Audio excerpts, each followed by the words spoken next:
What's up, everybody? It's Jason.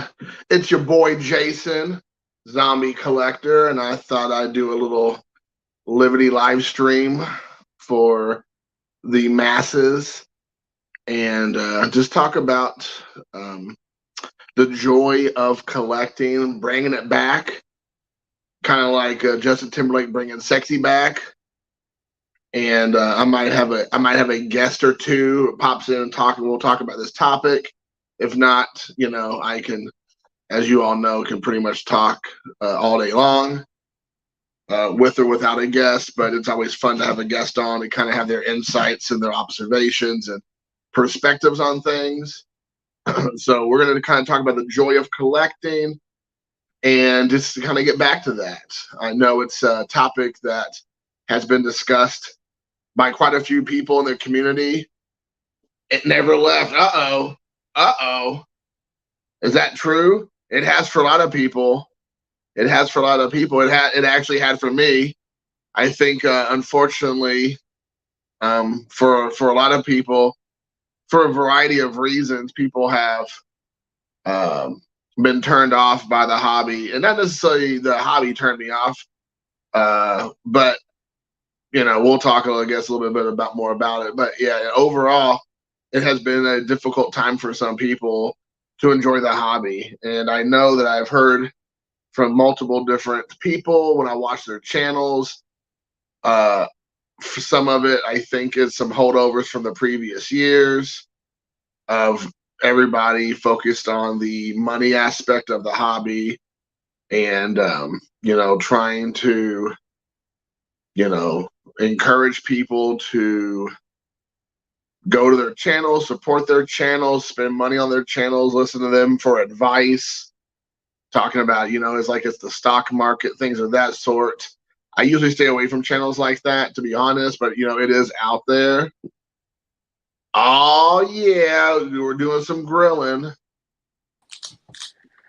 Zombie Man. What's up, Jason? What up, brother? How you doing? Yeah, we got the sleeveless shirt combo. Oh man, just got back from the gym. Hey, what a coincidence. Me too. Yeah? Yeah, I got to get ready for South Carolina. I can't be standing next to you looking like a fat blob. Hey, I'm ready, man. Can't wait to see you. Yeah, it'll be a good time, man. For sure. Yeah, I'm looking forward to it. Just a couple weeks away, really. I was going to be here before you know it. So for sure. Yeah, well, it's like 2 weeks. Yeah. I'm just leaving it to my son's mom to give me all the details. But yeah, the 2 weeks. I think we're going to leave a day-ish early to get down there, and then spend the week there. So I'm thrilled, to say the least. Looking forward to it. Yeah. So as we talked a little bit before, John, you're the one who suggested the topic, which of course I enjoy. Your observations, your insights. And I know you did a video not too long ago talking about this topic in particular, about bringing the joy back to the hobby and focusing on the hobby itself. I'll probably just interject from time to time, but I kind of want to ask you in general, since you did that video a few weeks ago or however long ago, has there been any changes from your perspective? Any feedback you've received? Any observations you've made? Yeah, I think everybody just wants to get back to enjoying the hobby and blocking out all the noise and negativity. The hobby got so negative, and a lot of people, combative, fraction. What's the word I'm looking for? One group against another group. Faction. Thank you. One faction versus another faction. Collectors versus flippers, and the investors. And it was frustrating. I think it was like watching, kind of watching an oncoming train for a lot of us older people who have been around the world a little bit, been through booms and busts, and a little frustrating. But things change, and you just have to accept it. I learned a long time ago that nobody has all the answers. Some people are blessed. Some people Right. are blessed, like Warren Buffett, to pick stocks, like Elon Musk to start have a vision and do things. Sure. But they really can't teach you how to do it, Right. and they don't even try. You don't see them doing infomercials or whatever. And so there really is nobody out there, nobody out there that has a crystal ball that can tell you exactly what's going to happen in the future. And we've seen through the years a lot of things, cards you think are going to go up and you're going to retire on that are worth nothing, and Right. vice versa. There's a lot of cards like the Sanella Margarine Babe Ruth that were Yes. $100 for decades. You could barely give it away. That goes for several thousand now. Things along those lines.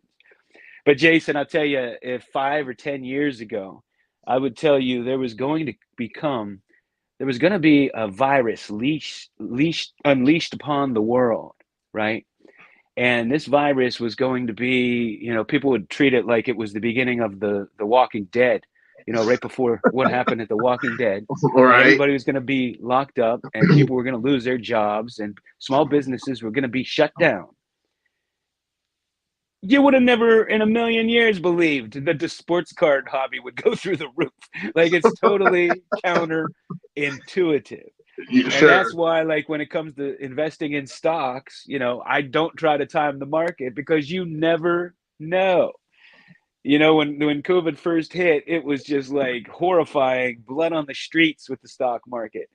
And I was buying everything up because it was so cheap. And man, it came back in no time, and then went far beyond where anybody could really have predicted it to go. You know, every once in a while, people get lucky, but you're not going to do that consistently. No. And talking about that, I know you had mentioned some people in the past on your channel talking about people who trying to predict, the sports card market or whatever. And I don't know what terminology or verbiage you use, but I think a lot of those people would be considered quote unquote influencers, or they like to fashion themselves as influencers in the community. And I know that recently, Bench Clear, Mike, and I forgot who the other guy was. He did talked about influencers. Are they good, bad, or whatever for the community? And to be honest, I'm a little bit ignorant of a lot of those channels because I don't watch stuff like that. But apparently, you do keep your finger on the pulse of some of those things. And I think a lot of those guys, based on what I heard from them, what I've heard from you, what I've seen, kind of bits and pieces, they got in, like you said, when the good was going. It was like on fire. And Yep. then now they're trying to find a way to spin their channels or spin their cars that they going to end up holding the bag on because they bought high, and they're now they're going to sell low or hold or whatever to try to like recoup some sort of loss. I know that a lot of those people now they have egg on their face, but people still keep going back to them from what I'm gathering for advice, even though they obviously screwed the pooch in a lot of ways, but people still are looking to them as some sort of savants in this card market world. So, I mean, what is your take on maybe some of that? Well, I'm not so sure anybody took their advice to begin with. I kind of think it's like entertainment, right? You Mm-hmm. watch some of these channels for entertainment. When somebody's spending $100,000 on a Michael Jordan card, I don't think your average collector is going out there and spending 100,000. It's like living vicariously through someone else. And Mm-hmm. yes, we watched all these bad decisions and all these giant losses so far. In Mm-hmm. the long term, they could turn out to be good investments. 10 years from now, who knows? But we watch them, and people still tune in. They still tune in. It's kind of like watching a train wreck for me. You know what Right. I mean? It's like you Sure. don't want to watch, but you can't take your eyes off the. It's almost unbelievable, some of the Right. stuff that happens and some of the things that are said. Is Mm-hmm. like, really? You just did that? Right. I always point to the when Sports Card Investor paid $10,000 for a 1988 box of Fleer basketball. Now, I opened those cards. They're notoriously off center. and Mm-hmm. have notorious. They're notorious for having surface flaws, Mm-hmm. registration flaws and stuff. And you're just, you're just not going to get all tens like you would out of a lot of other boxes where you get a high percentage of tens. And to watch, those two with their latex gloves opening them, and after spending the 10,000, spending probably another 5,000 to get them all graded, and then they grade sevens and eights mostly. It's just, I don't know. It's like watching a train wreck, and Right. I just hope people weren't shelling out $10,000 thinking that was a great idea. But to each his own. If that's what you want to do, I think over the course of all of our lives, we've taken some stupid stock tip from somebody who Mm-hmm. knows nothing, or they heard it from somebody, and you try to, okay, I'll take a little money and invest it. And I think there was a lot of that going on with the sports cards. I don't think Mm-hmm. the vast majority of people were taking loans and so forth. But I did, I got a little triggered at times, and I'm beyond that. I've found, it's love, not hate now. I'm kind of becoming Buddhist. So, I saw people saying that it's okay, to fund your sports cards with debt, and saying Oh how they my took gosh. $30,000 against their credit card and they're gonna Oh my double gosh. or triple it, and so, it's just hard to take. It gets you down. But I think, Jason, I think we need to get back to the joy of collecting, because people like you and people like me, I mean, we're Mm-hmm. happy with the dollar box just as much Yeah, as we're happy with Ty Cobb or Babe Ruth, right? sure. I And mean, we do it for the sheer love. And I just want to say this, like, sure. even if you're flipping cards or investing in cards, or you decided to be a dealer during COVID, if you're having fun, you get joy out of the hobby, so be it. But Mhm. I think no matter what you do in life, you have to try to do something you love. Oh, of course. And I think that, you by far, I'm sure there's other channels out there. And like I said, I'm very narrow now in what I'm trying to like, watch, because before it's just impossible to keep up with everybody. It's just reality. Yeah. And so I'm very narrow in my focus on like the handful of channels I'm watching on a regular basis. I don't comment as much as I used to, but I am watching, channels. But I think from what I gathered, I mean, obviously, I've seen all your videos from day one. Is that you can show like that Babe Ruth card, you'll show a Ty Cobb, and the very next like card you pick up is like a Manny Sanguian, or like or you're picking up some like random like scrub pirate player from like '84, and you're just like, and you have a story about him or something like that. I mean, I don't believe, and I could be wrong, and people can correct me. There's very few guys out there that have your level of collecting knowledge and or collection that will throw a coffin card up in the same video they would pull up a penny card out of a penny sleeve or whatever out of a box. And I just think that's something that's special about your channel compared to other people, because again, you're obviously doing what John wants to do, what makes you happy, how you enjoy the hobby, and you're not getting caught up with what's going on with the hottest new takes on the hobby or the cards in general. Yeah, I mean, I think at the end of the day, you have to be who you are. I just Mhm. have a passion and a love for collecting, and my collecting style is I want everything. Right. If I see it and I like it, I want it. I'm mostly a card guy, but there are certainly other things that I collect. I just picked up this this press photo of George Sisler. Just Oh, got this today is that an or yesterday. original? Yeah, it was a press Nice. photo, and it Before just Ichiro came, he was the hit king, right? Like yeah, I how mean, many just hits in one year? phenomenal player. I actually Right. think, if I'm not mistaken, I think he pitched twice against Walter Johnson and beat him both times. Really? Just an amazing player, amazing hitter. Didn't have a lot of home runs, so he doesn't quite get the notoriety a lot of other guys do. Rogers Hornsby, same way. I mean, the guy batted over 400 3 times, has the highest modern day batting average for a single season. Just a phenomenal hitter. Second highest all time batting average of all time. And he just doesn't sell like a lot of the others, because the one thing that happened during COVID that I'll say bothered me a bit, and it's no big deal, but it just gets frustrating at times, is that the only thing that mattered were the top cards in the hobby, and Mm-hmm. they had to be tens That's or true. nines, Mm-hmm. Yeah. and so we just see the same stuff over and over and over, and then the huge popularity of the brand new cards, like right out of a pack, sent to PSA, and those Right. kind of were dominating the auction list for a while.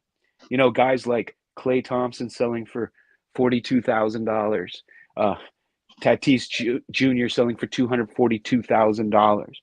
The Acuna bat down card, selling for more than these vintage Hall of Famers. Right. Sure. Despite the fact that they may be fantastic players, you just never know what's going to happen. I mean, Right. if you were watching baseball in 1975, 76, 77, you would have been collecting George Foster like crazy. What do his cards Right. sell for now? Right. He was just a beast. Greg Lazinski, guys like that, you know. So if you were prospecting them, man, you'd be paying a lot of money. And as we know, and any of us who have been around, very few of them hold that value, right? Everybody is looking for the next Tom Brady. Well, let me tell you something. There ain't going to be a next Tom Brady. And Right. if there is, it's not three guys that were drafted in the same year all going to be the next Tom Brady, right? Right. So if you're collecting, I don't know, 10 of the last top quarterbacks of the last 5 years, you're lucky if one of them, Mahomes might be one, but you're Mm-hmm. lucky if one of them comes anywhere near what Tom Brady accomplished.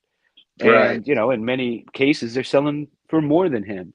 And it just doesn't make sense, but it's never made sense. The hobby has always been like that. It's always blown my mind that people will pay more for prospects than for the great guys. But, there's a certain sense of fun in that. There's a certain sense of fun in prospecting and a little bit of that gambling mentality. So I get Mm-hmm. it. I've always found it ridiculous personally, and I haven't paid big money for prospects. But I think Mm-hmm. we've all picked up some of the exciting young players we like. Sure. But I'm not paying 42,000 for them. Well, I don't know why not. But so I was going to ask you, and I know that I never hear you talk about this. I just thought about this, and maybe you've addressed it on some video before or whatnot.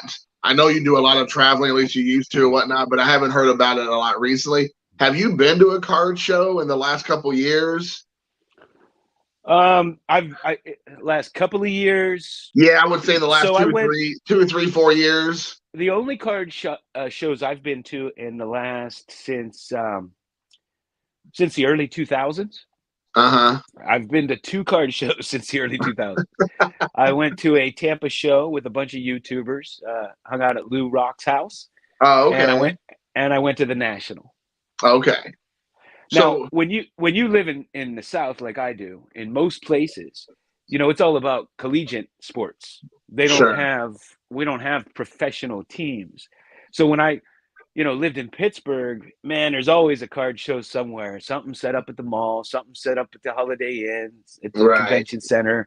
There's always pro athletes signing, because it's huge pro sports cities, like Philadelphia, Pittsburgh, Cleveland. When you come to the South, it's not like that. They don't have that long history, that long, where their dad took them to games and stuff like that. So there just are no card shows in most cities down here. Yeah, that makes sense. And I know Stu, he mentioned that he was at the Dallas Card Show this past weekend, and he said it was very busy. And then I have a buddy of mine who does a lot of card shows in Indiana, and I go to quite a few myself. And even though it's kind of like, the height of everything with baseball or, sports card in general has definitely died off in the last 6 to 8 months, maybe even a year now at this point. But I'll still go to these shows, and they're still very heavily attended. It's still a huge, boon, I would think, for if you're a card, collector, either as a seller or as a buyer. So even though I know that I've heard sales are down or people can't get the prices they were able to get, obviously. And I know a lot of people have soured on, of the collecting in general. And I've heard videos where a lot of people are saying a lot of the other guys that were doing videos, even like the guys that have been around for a while, have either slowed down or stopped doing videos in general. From what I'm Here's the gathering, is that there's still pretty high interest in card collecting and going to shows. And the one thing I've noticed people mention a lot, and maybe you've heard this or seen it yourself in some capacity, is it seems like a lot more young kids are involved than they ever were in the last, decade leading into this last couple of years. So maybe there is a silver lining to some of this nonsense that, we kind of went through, and maybe we're on the other side of it now. It could be. The collectors never left. Right, sure, right? Sure. And the card shows, from my understanding, are still busy. Mm-hmm. So maybe you got rid of some of the flippers who weren't in it for the cards. The people Right. that are in it for the cards, we're gonna go buy that Hank Aaron rookie, whether it's 2,000 or 200. Mm-hmm. If it was 200, that's even better for a collector.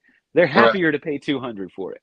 Sure. The investor mentality is the opposite. They want to buy them after they go up. They want to buy what's hot. And people buy their stocks that way too, and that's why most people lose money. They buy them at all-time highs, and they don't want to touch them, when they're going through a reorganization or something. I remember when Starbucks, after Howard Schultz left, man, you couldn't give that stock away. It went down to $7. And I started loading up on it from 27 down to 7. I kept telling all my friends, I was like, I want to take out a mortgage to buy this stock. It's so damn cheap. And Howard Schultz came back, and it's over 100 now. So that's when you want to buy. That's why when you have these yahoos who just started collecting because cards went up in value, and then they see, what people have to understand is they started a YouTube channel to be YouTube famous, to make money at YouTube. They don't give two shits about cards. If the stamp market was going through the roof, their YouTube channel would be about stamps. If coins were going through the roof, it would have been about coins, right? They were just jumping on the bandwagon. Sure. And so, they come on here and they're telling everybody buy at the top. Right. I mean, if you had a stock, a financial advisor that did that to you all the time, like, how often would you listen to him? Right. Oh my gosh. Yeah, Mark from Kentucky, Mark mentioned, he goes, the hobby will never die, which we all know that's true because of the collectors. Yeah, that's very true. The other thing I want to say, and I've been saying it for months. Everybody's focusing on how far card prices have come down. But what they're not focusing on is how much they went up to begin with. They went up 10 times beyond where they should have, so they've come back now to only up 5 times what they were. They're still way up by historical standards, and still way up if you bought before the boom or around that time. They're still way up. They're just coming back to reality, but they're still up. I mean, vintage cards of Mickey Mantle, Babe Ruth that have gone up, they have not come back down. If they have, it hasn't been much. What has come down is all the prospecting. I guess the basketball card market for the modern is dying. And of course, the basketball market for vintage was never booming. Only a couple of cards, like your Bill Russell rookie, your Kareem Abdul-Jabbar rookie, those kinds of cards, Michael Jordan. So yeah, the modern stuff has come back to earth because, they're pricing these cards like Luka, to win 182 championships. And when he doesn't do that or doesn't dominate, what's going to happen? The prices just aren't going to stay there. Sure. And I was talking to a card shop owner friend of mine, and he said that actually I just talked to him this past week, and I went to a store. I had been in there quite a while, and we were talking, and he was telling me kind of like his perspective, and he was just telling me, obviously things that has been, as we all know, been crazy, the last couple of years. And he just was like making money hand over fist. But he did say specifically kind of what you were alluding to. He goes, I can't give away the basketball stuff anymore. Like, it's done. It's dead. Like, none of the modern day basketball stuff is there. Yep, Bob Lewis, you are correct. It is Tracy. You are correct. I surprised him. He about had a heart attack when I went into a shop, Bob. But yeah, he said that, if you can see, like, he had like a section in his store of this like basketball stuff, and the baseball and the football is like, there's like like gaps all over where people just been buying, left and right of the product. And the basketball is almost just like all still there. And it's the same prices. It's not like it's way more expensive. Like he has the prices that he has on all this stuff, but it's just like the market is, from his perspective, has just completely bottomed out. Now, it can change tomorrow, but why do you think that is? Why do the viewers think that is? Yeah, why do you all think the basketball? Yeah, that's a good question. Yeah, I'm not the person to ask. I don't know, but yeah, did anybody? We have like 8 people in here, so that's decent, especially for me. Like all these guys loading up and paying ridiculous amounts of money for young rookies, and then they go flashing a gun on TikTok and get kicked out of the league, that's the risk with new players. I collected my man Antonio Brown, and I have all his autograph cards, rookie cards, and what happens? He loses his freaking mind. Right. He held 15 all-time records. 15 all-time records while he was still playing and while I'm buying up his rookie cards. And he loses his mind. How collectible will he be in the future? I don't know. Over time, a lot of times we dismiss stuff like that, and we revisit the career itself. Sure. So you never know. Like I said, nobody has a crystal ball. I don't know. But that's one of the risks you take when they take these young guys and give them, $30 million. They have the world by the balls. And, I don't know what I would have done at 21 with $30 million. I probably would have been an idiot. So I don't know. It's like, a lot of the collecting is looking up to somebody, really like loving somebody, right? Like sure. Clemente's cards probably are more beloved than his stats. Jackie Robinson too. And there's lots of players like that. Mickey Mantle is more beloved than his stats. He's beloved for his World Series and his World Series home runs and the talent that he had. And, everybody's dad talking about him. And he had that charisma, right? And that factor. And then, his cards are worth so much more. So now even people that never saw him play and know nothing about him, won his cards. And then there's other players like George Sisler or Rogers Hornsby, and they don't get the same amount of love, even though they may have been better players. Stan Musial is one of the greatest players that ever look up his stats. He had something like 3,700 hits, tons of home runs, just a great batting average. He was one of the greatest players in history. And, he doesn't get anywhere near the love that a lot of the other players that were, in my opinion, substandard to him get. Yeah, no, we were just talking about that, I think, in Alex's Bowman 53 chat. Somebody pulled up a 53 Bowman of the Stan the Man Musial, and it's still, I mean, that's a beautiful card. I mean, absolutely just gorgeous. But like you said, like, again, so many people, you never hear Stan Musial name gets brought up hardly ever when you're talking about, like, all-time greats. It's just a name that you never hardly hear. But and the other phenomenon that has always happened in the hobby since they invented the rookie card is, like, there's lots of players where everybody wants their rookie card, but they don't really give a shit about the other cards. Like, I don't know, you take Bob Gibson rookie, you're going to pay way more for the rookie card, but go a few years later, you're not going to pay super up for it. Stan Musial is one of those players too, aside from maybe his rare stuff. It's like, even if it's substandard, if it was from 1947 or 48, even if it looks like crap, that's the one that'll go for thousands, and they'll overlook some of his later cards that are fantastic cards, or they're not going to sell for thousands. It's just this rookie card phenomenon. Now it's even worse with modern, like trying to give a guy's second year card away. Like, I like to collect the trophy cups. Well, that's most of the time that's their second year card these days, right? Sure. And and for a lot of the vintage too. So, but you take the Rod Carew rookie versus his trophy cup, or Tom Seaver rookie versus his trophy cup. Like, I'd much rather have the trophy cup. And with the modern cards, I like the trophy cup too, but they sell for a tiny fraction of what a rookie card will sell for. And third year card, you can't even give away. Right. Yeah, good luck doing that. Well, the other thing is I mean, and I mean, this is not any breaking new ground by any stretch. Is that it's just so difficult to even keep up with the rookie card market for modern day cards of like what actually, how many are being how many are being released by different products, what the levels of the low end. Are you talking about like small, like a opening day big league to like whatever, like triple threads or museum collection or whatever the most high end product is, and all the in betweens, the Bowman Chromes and all this stuff.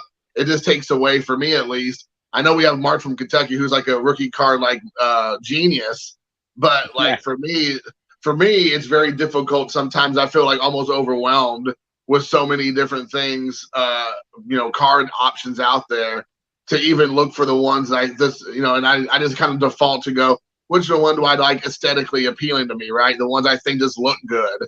And those are the ones I gravitate towards. If they're a little bit more high end, great. If they're super cheap, that's fine too, right? But I'm not trying to chase like the one card like you talked about before that might end up being like a common card down the road. Like I'm just looking for cards that like appeal to me because it's just almost impossible to keep up with every rookie card being released of these modern day guys.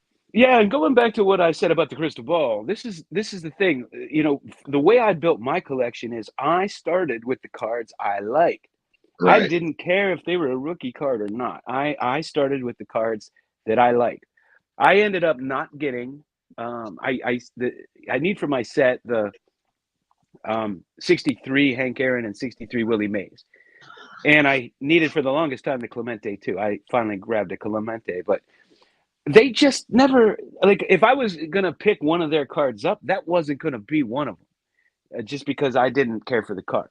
Right Sure. now, I'm to the point now where I have all the other run, so those ones I need, and I'll probably pick them up just to work complete the stars for that set. Right. Right, but you never know what you're going. You never know how things are going to pan out, because years ago I bought a lot of strip cards and cutout cards. I bought a lot of obscure overseas Babe Ruths and those kinds of cards. And at Sure. the time, they weren't that popular. Mm. And now they're all popular because people realize how rare they are. Now that we have pop reports and everything, you didn't know back then how obscure and hard to find they were. And so you just never know what will happen in the future. Things that were not popular then are popular now. Just like at one time, signing a card. If you took a Hank Aaron rookie card and you had him sign it, you take it to a dealer, they'd be like, "Oh, it's not worth anything now. You devalued the card. You should have had Right. him sign a ball or a bat or something." Now, in the early 2000s, when they started inserting these rookie autograph cards, all of a sudden that changed, because now you're collecting rookie autograph cards out of packs, and you can't do that with vintage. So Sure. now everybody wants their signature on their rookie cards from back then now. And so Right. that totally changed the whole dynamic. And so if you were sitting on a stack of autograph cards you thought were devalued in Sure. 1990, now they're probably worth a fortune. Oh, of course. So you just And never know. right. And by the way, Bob did say if who's giving away 57 Roberto Clementes, he'll take them on the 30-year card. I thought I had one sitting around here. Oh, I probably do. but but I'm yeah, not I giving mean, one away though.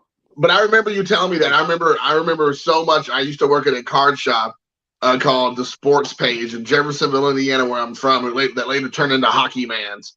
But anyways, and I remember him telling me, he goes, if somebody comes in with autographed baseball cards, Jason, we're not going to take the card if it's on their rookie card or whatever, because the card's worth it nothing.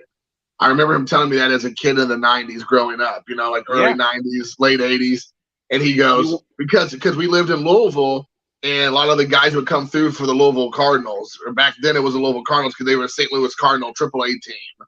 So a lot of teams were coming through there. Now they're the Louisville Bats, and they're the Reds farm team. But back then, they were the AAA for the Cardinals, and so a lot of people would go and get these guys autographs on their cards, and then come into the car shop and go, "Oh, I got so and so on this card," and he wouldn't take them, even though they're like Hall of Famers or they're like superstars or all stars, because he's like a devalue. And then fast forward to like 2004, when I was working with him, when I was like an adult, and I had a real job, and I just would go in there just to shoot the shit with him and like make some money on the side, but really I was just buying cards with the money. And then he would always be like, any card that comes in, let me take a look at it. I'll buy it if it's autographed. Yeah. So it was Yeah, like things totally different. change.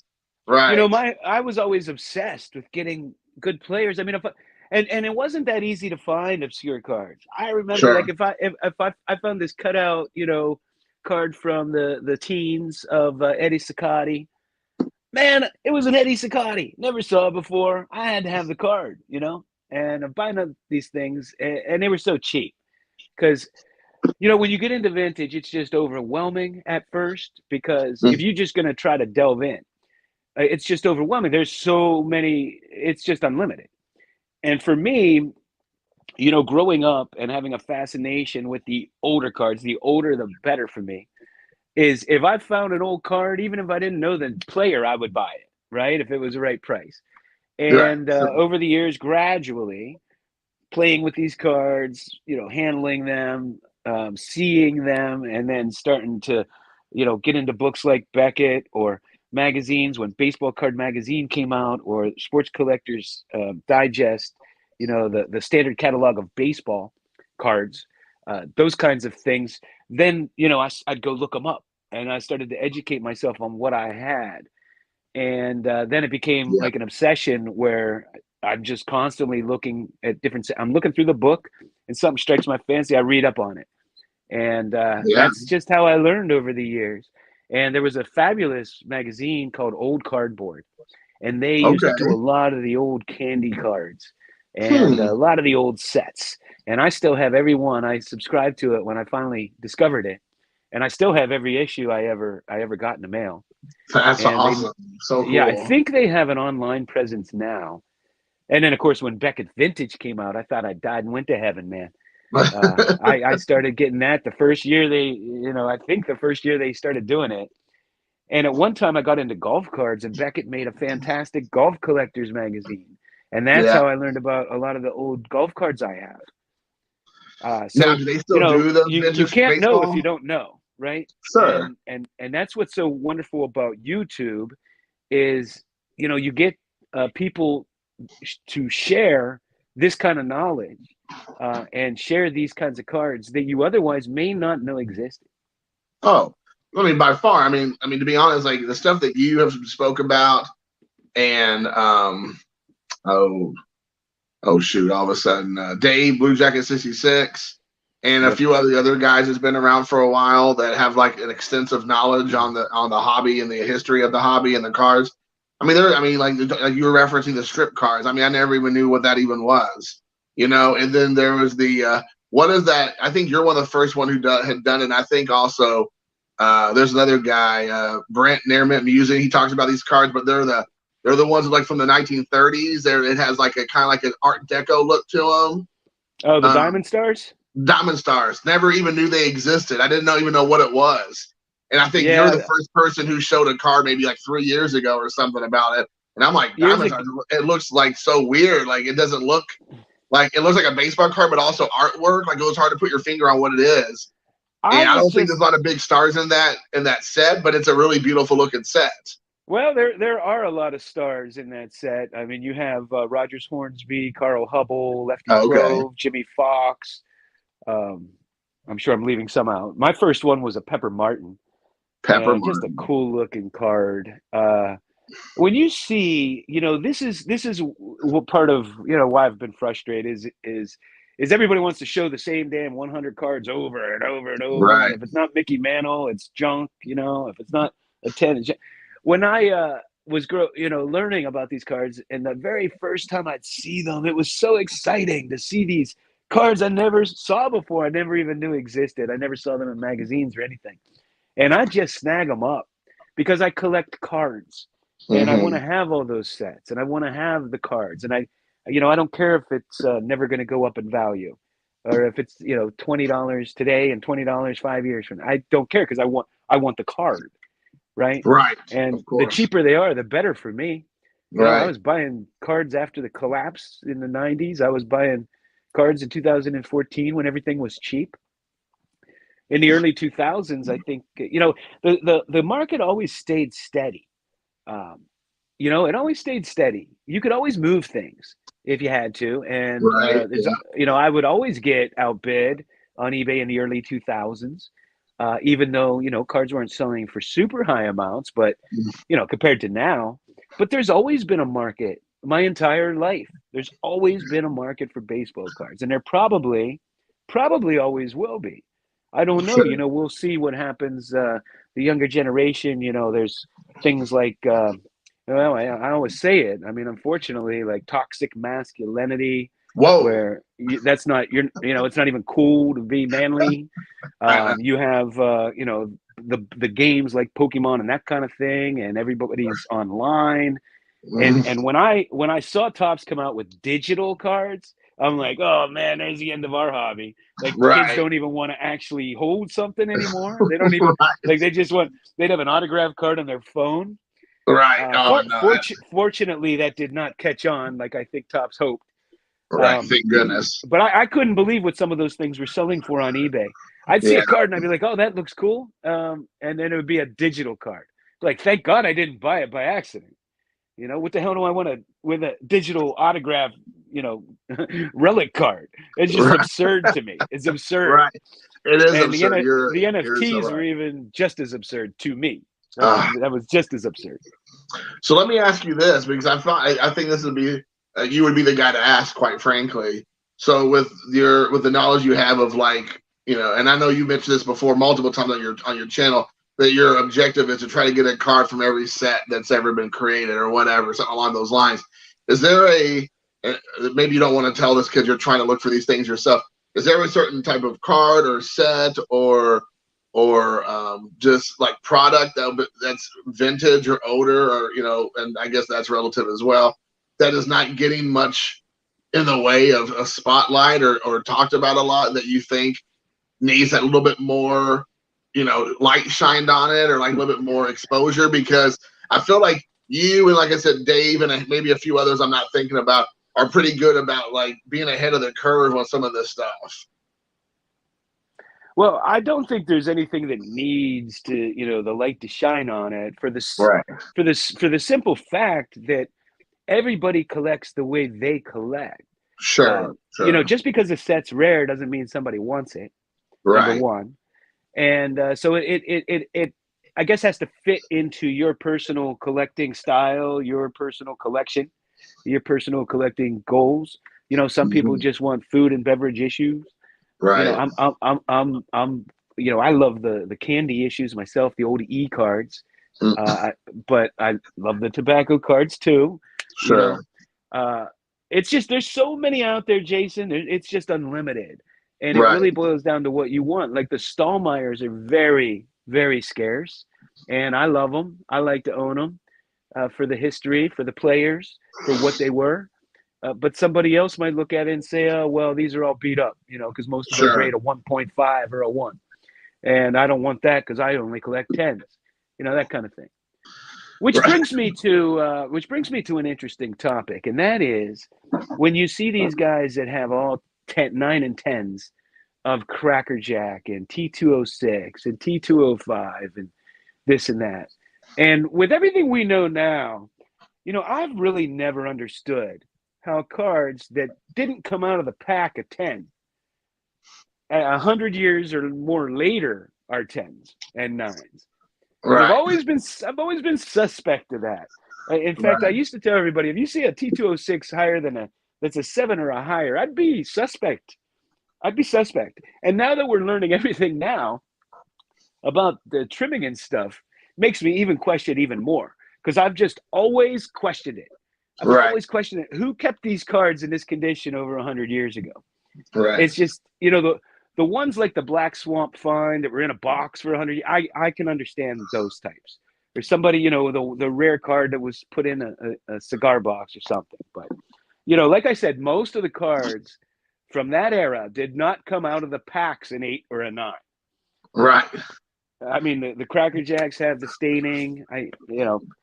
They came in soft cigarette packs, the T206s, and you don't find T205s that are high grade. So when I see one that's an 8 or something, I have to question it. Right. Well, it makes me wonder. I mean, because here's the thing. Here's also the thing. So especially like a lot of that oddball food and beverage ones that you're talking about in the past, a lot of them were they're like in the packages, they're in the hot dogs, they're in the candy, they're in the crack, they're in these things, right? And then when you see them, like you said, and they're like of sevens or they're higher, it's like they're literally in the package with the cereal, or they're in there with the hot dog pack and all this stuff. How can these be so pristine and like in such great shape?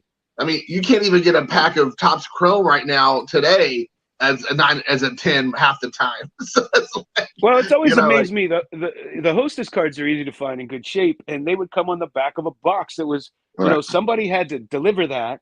Somebody had to put it on the shelf. The mother or whoever bought it off the shelf and handled it. Threw it the when you checked out, the clerk handled it, threw it in a bag.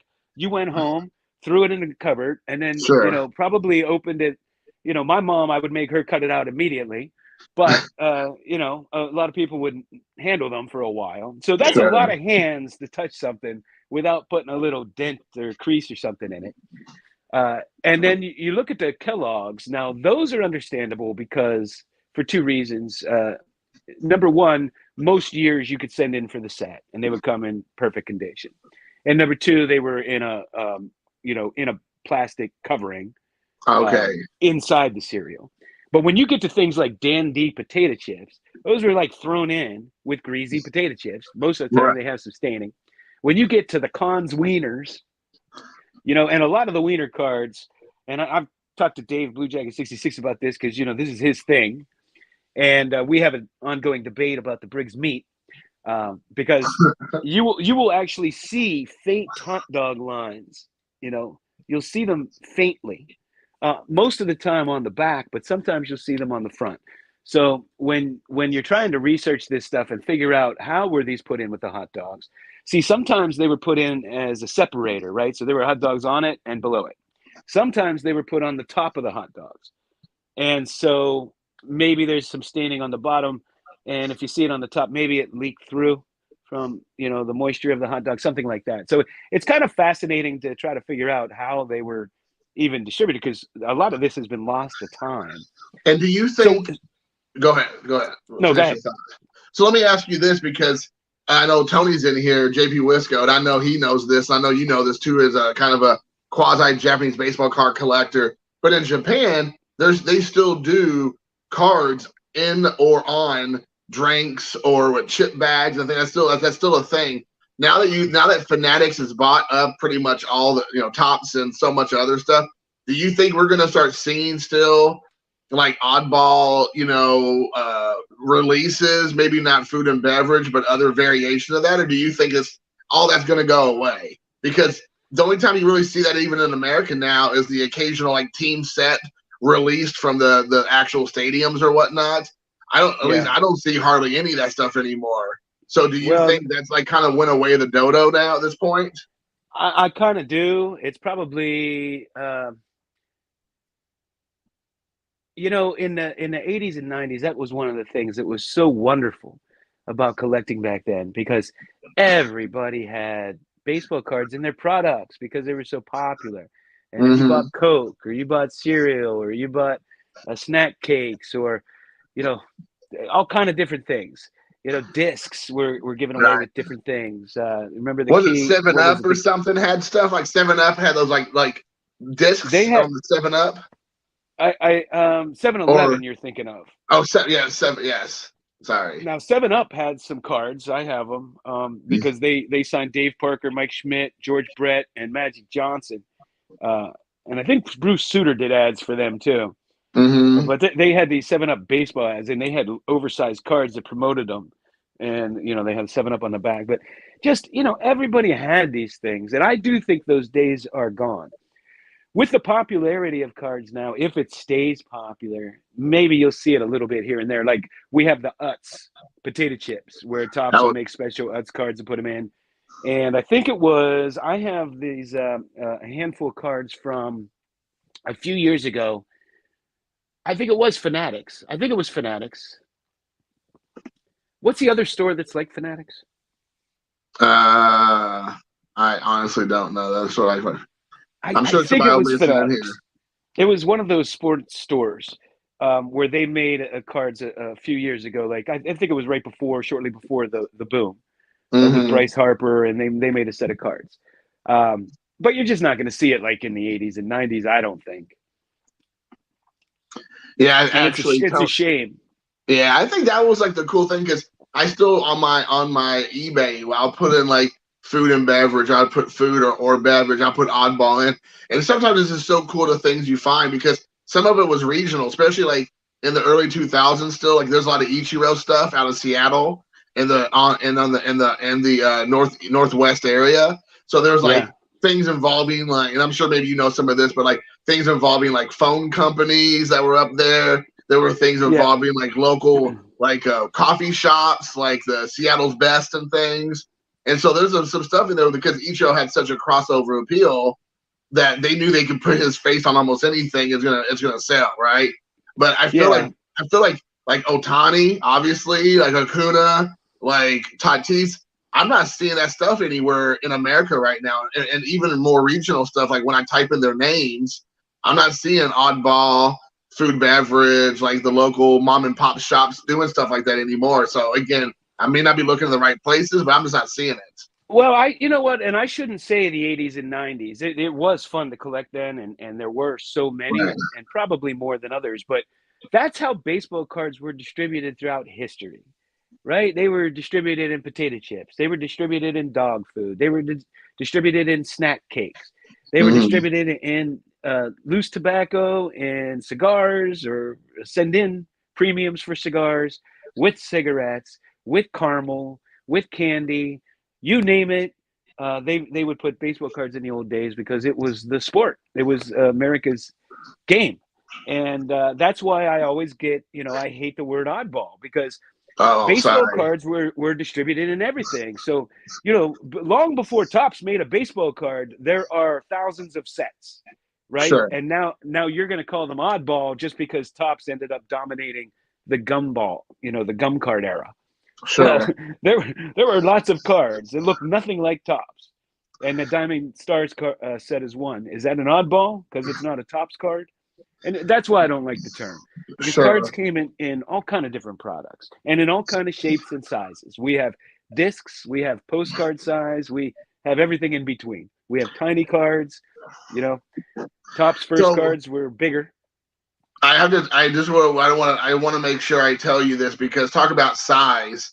Um, Pepino Man Cesar said my pants have a hot dog shaped size stain in it, and he also wanted to make sure that he wanted me to check with you because it's important. He goes, I don't want to upset John Mangini. What are his pronouns? He, him, or Mangini? So, Mangini's fine. yeah, okay, good deal. But yeah, I think I do enjoy that part of collecting, like whatever you call it. You want to call it oddball, you call it not tops, local regional releases or whatever you want to call it, food beverage, whatever the case is. I've always enjoyed that part of the hobby of collecting, and like I like getting those cards, slabbed or not slabbed. I could care less about that part of it, but just having that in my collection because, again, like you said, really from probably sounds like even as early as the 30s and 40s, that was something you would see that from time to time, but it really picked up a lot in the 70s through the 90s. You would see a lot more of that, but it's trickled off into the 2000s, but you would still get it somewhat in the early 2000s, but now it seems like it's non-existent. But I just think it's a different way of collecting and it's a different look of a card that you're not going to see the same carbon copy card, 15,000 different ways because they put a different color on the card or a different number on the card, but it's the same image every time. I just like the variety that you get back then. Yeah, one of the reasons that you would have probably had more back then, in the 80s and 90s, is after Yes. Topps, right? A lot of those cards were produced by Topps, whether you were getting them in Coca-Cola, they made the Kellogg's cards. I mean, no matter where you got the card, most of the time it was Topps making those cards. Yes, this is true, right? Where in the old days, it was just like they got some printer and they designed something and they made their own cards.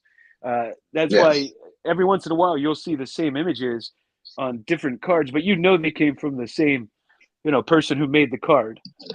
You know what I mean? Yes. Like the 1947 Bond Bread, for instance, that was made for Right. Bond Bread, but then there were square ones that were put in boxes with an opening and sold 12 to a pack in stores. and they're the same images, same cards, except they're not rounded. They're square corners because the Bond bread had to be rounded to fit in the back of the package where the bread was. So you Right. have things like that, but they came from the same manufacturer. And that's the thing. Is that for me again, just like that Bond bread. I've seen you show those cards. I don't even think I can afford probably like to even sniff one of them to get that close to it. They're not expensive unless it's a Jackie Robinson or the Stan Musial or I mean, those are Ted the only ones Williams, worth maybe. getting, right? No, I'm just kidding. Just kidding, guys. That was a Not for joke. me. I know. I'm just teasing. But Not for me. There were a lot of fantastic athletes over the years, and what is that? football's worst. I talked to Aaron Davis and Snoop about Mm-hmm. this. We talk about this all the time. Is that football does not do a good enough job of honoring their past players, and Mm-hmm. so Yes. players like Pete Pios, a fantastic receiver who never dropped the ball for the Eagles. A guy like him, nobody ever heard of. Right. And there are just so many great players like Don Hudson. If you even mention that he could be the greatest receiver of all time, people will call you an absolute moron. You're stupid. And I'm like, you know what? I mean, it's okay. I probably am a moron. I probably am stupid. But if you've never heard of the guy, how can you even say that? Like, you know nothing about him. You never heard of him. Right. So don't dismiss it so quickly. Until you at least learn about the guy. And, you never hear the NFL talk about these guys, or Sid Luckman or Bobby Lane. You never hear the NFL ever talk about these guys. Every once in a while, if they happen to, like, you're watching a Bears game and they happen to be talking about a record that Sid Luckman still holds, you might hear his name then, but that's about it. Where baseball really honors its old players. Everybody knows Mickey Mantle, Babe Ruth, Ty Cobb, Honus Wagner, Yes.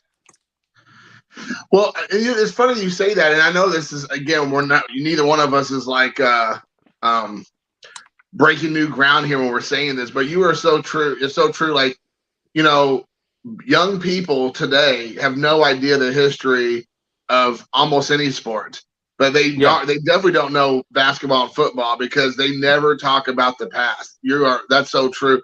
Like baseball, they know about it because it's like they just happen to catch it because baseball still celebrates those things. Well, growing up, my favorite basketball player was Dr. J.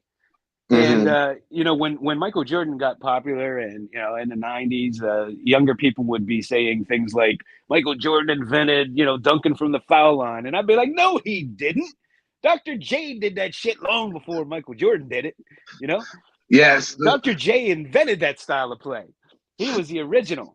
Michael Jordan may very well have been better. I'm not saying he wasn't, but he didn't start doing that. He didn't invent that, But to your point, it's just because people don't know their history. They don't know the history of the games.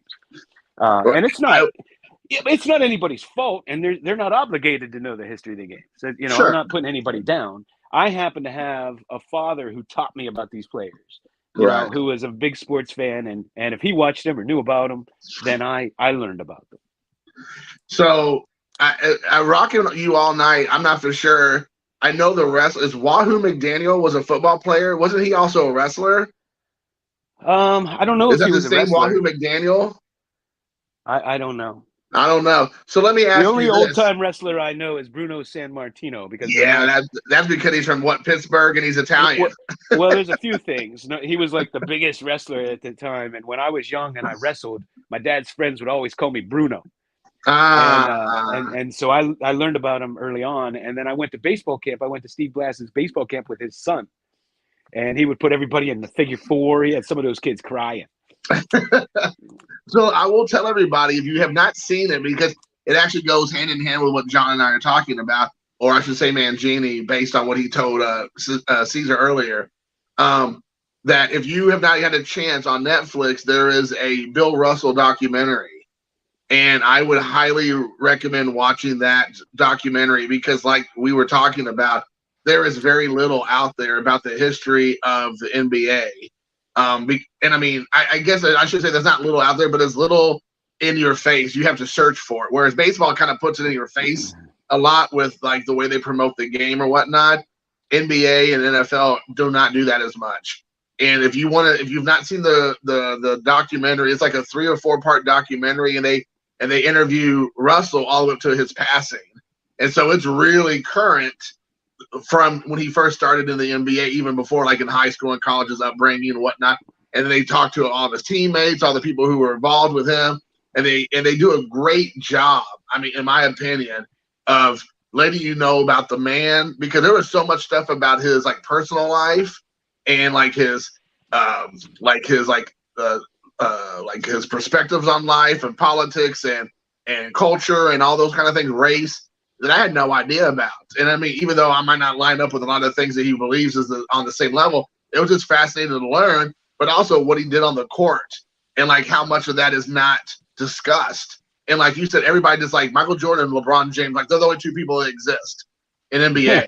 And it's like, you do realize there is a cornucopia of NBA players who are quite good and should get more acknowledgement than they currently do.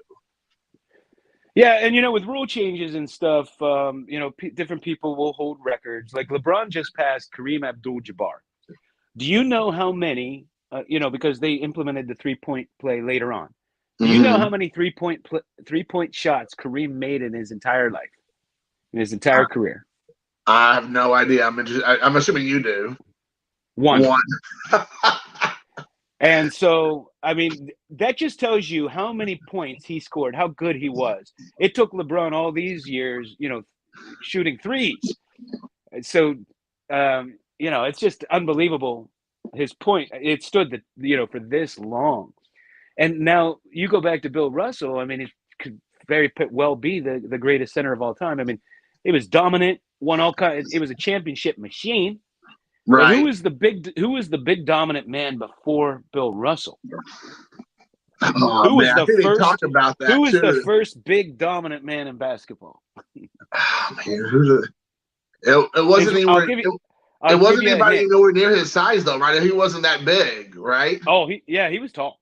Oh, he was? Okay. I don't know that. I'll give you a hint. His rookie card sells for a fortune, and we can't afford it, or wouldn't pay the money anyway.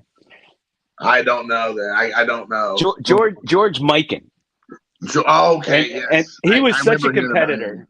He was such a competitor that his brother played. And when he went up against his brother, he broke his nose. He broke his brother's nose. And there was a guy named Dolph Shays who played back then. And he tells the story. He said that, George Mikan was just dominating everybody. And he said, you know what? I came up with a brilliant game plan, and I knew how to stop him. And that day he put up 42 on me. And he said, imagine if I didn't have that game plan, how many he would have scored. Oh, my gosh. I love it. Oh, yeah. Oh yeah, and then this is a good. Also, Alex brought up he likes The Last Dance with Michael Jordan about the Bulls. That's a great one. I think we all probably would have heard that. But I do agree. He mentions the one about Reggie Miller and the Knicks documentary. There's that one's a really good documentary on Netflix. And there's also one about the Pacers versus like everybody or something, where they like throw down and like get in that fist fight. In the bleachers in Indiana between like Meta World Peace and all this kind of stuff, Jermaine O'Neal or whatever. That's a very interesting documentary. So there are some out there that are some really good ones, but you got to do a little digging. They're just not like right there in the forefront. But yeah, Reggie Miller was money, man. Oh my gosh, I love how he just like gave it to Spike Lee every time he got a chance, just like rub it in his face. I'll tell you, there was some that was one of the golden eras of basketball. Watching Magic play Larry Bird, that era was just that was the only time I remember in my entire life up until now, because they play a different game now. I mean, they just run with the ball. They don't. Right. They pivot off the non-plant foot. They it's all about scoring and and the dunks and everything. But back then, they played very physically, and just a different game. But the only time in my entire life I ever remember people getting together, like on a Saturday at your buddy's house, and 5 or 6 of you sitting around drinking some beers and hanging out and watching basketball, was when the Lakers played the Celtics. Yes. Like, because that wasn't a thing. You would do that for football, right? But you would Mhm. never do that, at least not where I grew up. You didn't do that for basketball unless the Lakers and Celtics were on. You would Yeah. go out of your way to watch that series. Yeah. Oh, I know in my house and I that was even true. yeah, it was just unbelievable. And Caesar also said, which I think is hilarious, he goes, Chief Wahoo was a great mascot, but was forced into retirement. You know, I have he's a nut. I have a Oh ticket my from one gosh. of the Lakers Celtics playoff games or championship game. Oh yeah. Yeah, I mean, I just had to have one. I had an opportunity to get it, and I got it. It's just you have to have one. That was what a great rivalry that was. Those games were phenomenal. Oh, I know. Well, trust me, like it was being from Indiana and Larry Bird being like as good as Larry Bird was in that stretch of time that he was, essentially a dominating figure in the NBA. Like, we Yeah, couldn't be more proud of him, being a legit star during that time. So, I mean, I know everybody else in the United States, especially I'm sure in Boston, were like huge fans of his as well during that time. Like you said, it was the Bird Magic show every time they got a chance to get them together or whatever. So it was like big, but man, in Indiana, it was like so huge. I mean, my whole childhood was just nothing but Larry Bird. It was just like the forefront of everybody's mind during that time. yeah, yeah. So Bird does not get enough love, man. He was a phenomenal player. You know, Magic got more love than him back then, just because of his flashiness. But if you watch highlights of Larry Bird passing behind the, no look passes and everything, he was an incredible passer, an incredible shooter, incredible competitor. He mhm. played good defense too. You don't see guys play defense anymore like they used to. No, they sure don't. Yeah, some of those guys are just insanely good on defense. And then I didn't know this, but Don said that Bill Russell played basketball with Frank Robinson back in the day in high school. Oh, I didn't know that. That's pretty cool. So there you go. You learned something new on my channel today, everybody. So you're welcome. Thank you, Don. So I learned something new every day. there you Every go. day. Oh, I'm trying to look and see if I'm missing. There's like everybody. I must be real far behind. There's a bunch of notes. People in here talking here. Oh my goodness! Everybody knew who you were talking about. George Meekin. Everybody, because I didn't know, but there was like 10 people who was like George Meekin, George Meekin, George Meekin, Meekin. So I'm glad everybody else knew that. So, oh man. So yes, let's see. I'm just trying to get caught up with some of the notes, guys. Sorry, this has been great. I know before, John, I want to respect your time. You mentioned that you weren't wanting to go too late. Do you need to get going, or what's going on? Yeah. We can wrap it up. And I just want to say that the people on YouTube are super knowledgeable. I'm always learning from everybody. You ain't gonna, I'm not gonna put anything out there that somebody out there or many of them don't already know. Sure. As you could see. Right. No, I think it's been great. I mean, obviously, John, this was last minute, so I appreciate you taking the time to do the video with me and just go live.